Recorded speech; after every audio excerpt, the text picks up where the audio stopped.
नमस्कार दोस्तों, जय माता रानी की।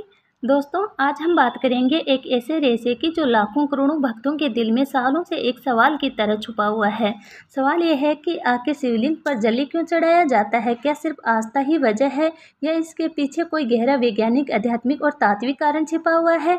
आज इस वीडियो में हम जानेंगे शिवलिंग का असली अर्थ क्या है, शिवलिंग की उत्पत्ति कैसे हुई, शिवलिंग पर जल क्यों चढ़ाते हैं, इसके पीछे छुपे वैज्ञानिक कारण क्या है, आध्यात्मिक महत्व और ऐसे क्या है और वो कहानियाँ जिन्होंने इस परंपरा को जन्म दिया। तो चलिए शुरू करते हैं एक अनोखी यात्रा शिव की ओर, शिव तत्व की ओर। शिवलिंग का असली अर्थ क्या है? लोगों में अक्सर भ्रम रहता है कि शिवलिंग सिर्फ पत्थर का एक गोल आकृति वाला स्तंभ है, लेकिन सच ये है कि लिंग शब्द का अर्थ है चिन्ह या प्रतिनिधित्व करने वाला। लिंगम अति लक्षणम यानी जिसे किसी तत्व की पहचान हो, वही लिंग है। दरअसल शिवलिंग सृष्टि और ब्रह्मांड की अनंत ऊर्जा का प्रतीक है। यह कोई सिर्फ मूर्ति नहीं बल्कि वो प्रतीक है जो कहता है कि शिव निराकार है लेकिन सर्वत्र व्यापक है। सृष्टि का आदि और अंत उन्हीं में समाया है। शिवलिंग का गोलाकार आधार योनि को दर्शाता है जो सर्जन शक्ति का प्रतीक है, और उद्धव भाग शिव के निराकार स्वरूप को दर्शाता है जो विनाश और मोक्ष का प्रतीक है। वैज्ञानिक दृष्टि से देखें तो शिवलिंग अक्सर ग्रेनाइट या खास पत्थरों से बना होता है जिसमें ऊर्जा संचय की क्षमता होती है, और उस पर जल, दूध या बेलपत्र चढ़ाने से वह पत्थर ठंडा रहता है तथा उसके आसपास का वातावरण सकारात्मकता ऊर्जा से भर जाता है। वास्तुशास्त्र के हिसाब से भी मानसिक शांति और ध्यान में सहायता मिलती है।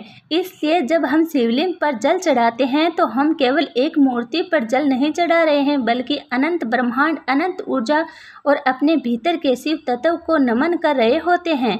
ये कथा सिर्फ पुरानी कहानी नहीं बल्कि ये बताती है कि शिवलिंग सृष्टि के आभार और अंत दोनों का प्रतीक है और वह हमें अंत का बोध कराता है। दोस्तों, हम सब शिवलिंग की पूजा करते हैं, उसे भगवान शिव का प्रतीक मानते हैं, लेकिन क्या आपने कभी सोचा है शिवलिंग की उत्पत्ति कैसे हुई?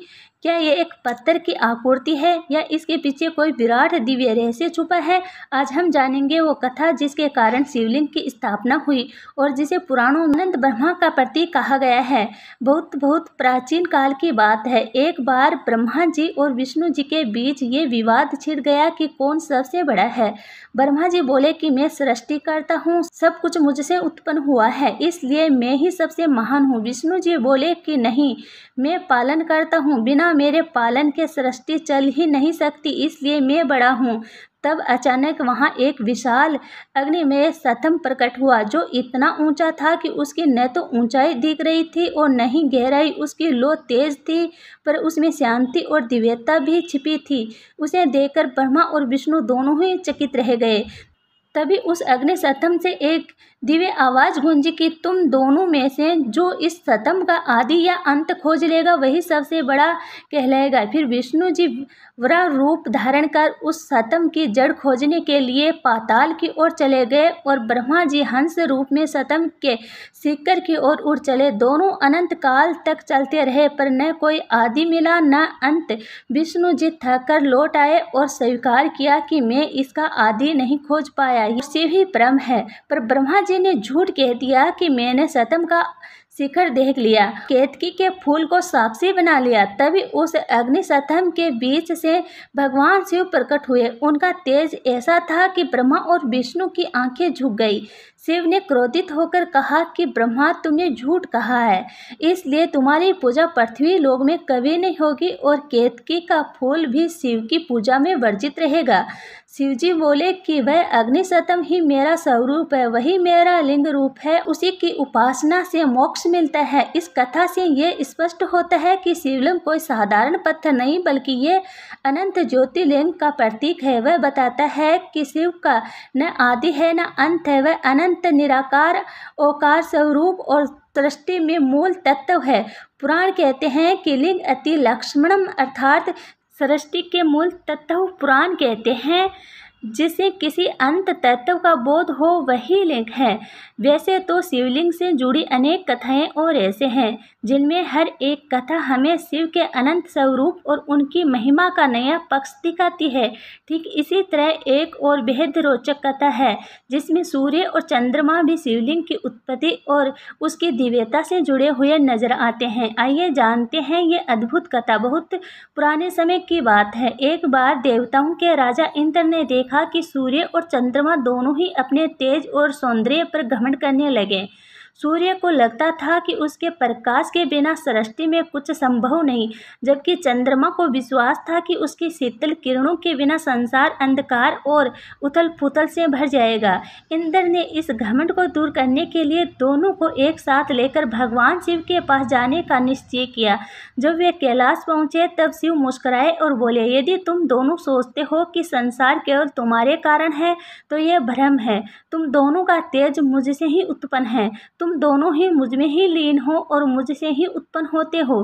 शिव ने अपनी आंखें बंद की और तभी उनके भीतर से एक तेजस्वी प्रकाश का स्तंभ प्रकट हुआ जो आकाश तक फैल गया। वह स्तंभ इतना प्रचंड और दिव्य था कि सूर्य और चंद्रमा का तेज उसमें कुछ प्रतीत होने लगा। शिव ने कहा, यही मेरा लिंग स्वरूप है। इसमें न आदि है न अंत, इसमें ही संपूर्ण ऊर्जा समाई है। तुम दोनों का तेज भी इसी से उत्पन्न होता है। सूर्य और चंद्रमा ने झुककर शिवलिंग की पूजा की और घमंड त्याग कर कहा, हे देवों के देव, हम समझ गए कि आप ही आदि और अंत हैं। हम तो बस आपकी शक्ति का एक अंश है। तभी शिव ने आशीर्वाद दिया कि तुम दोनों का पूजन मेरे शिवलिंग स्वरूप पर सदैव होगा। सूर्य मेरे लिंग को ऊर्जा देगा और चंद्रमा शीतलता प्रदान करेगा। यही कारण है कि कई शिवलिंगों पर सूर्य की किरणें विशेष रूप से गिरती है और चंद्रमा की चांदनी में शिव की पूजा का महत्व है। इस कथा से यह संदेश मिलता है कि संपूर्ण ब्रह्मांड की सारी शक्तियां शिवलिंग में ही समाई हुई है और उसमें सूर्य का तेज और चंद्रमा की शीतलता दोनों ही सम्मिलित है। अब असली सवाल, शिवलिंग पर जल ही क्यों चढ़ाया जाता है? इसका जवाब 3 स्तरों पर छुपा है।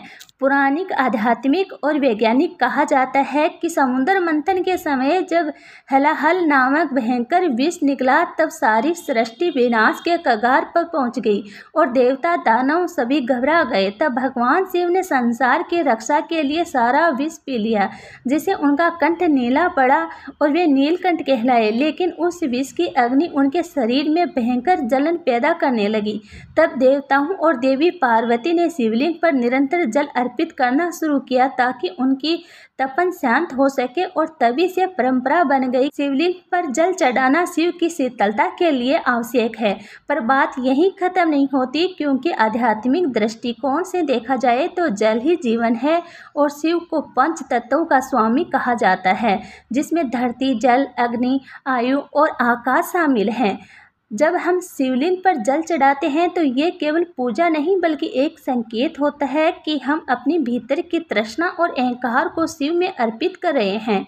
हमारे अहंकार के समर्पण का प्रतीक है। इसके अलावा जल शांति और शीतलता का प्रतीक है और शिव स्वयं शांत और सौम्य स्वरूप है। इसलिए जब हम उन पर जल अर्पित करते हैं तो ये हमारी प्रार्थना होती है कि हमारे भीतर की ज्वाला और व्याकुलता शांत हो जाए। लेकिन असली रहस्य तब और दिलचस्प हो जाता है जब हम इसे वैज्ञानिक दृष्टि से देखते हैं, क्योंकि शिवलिंग अक्सर ग्रेनाइट या कांस्य पत्थरों से बनाया जाता है, जिससे आसपास का वातावरण सकारात्मकता ऊर्जा से भर जाता है।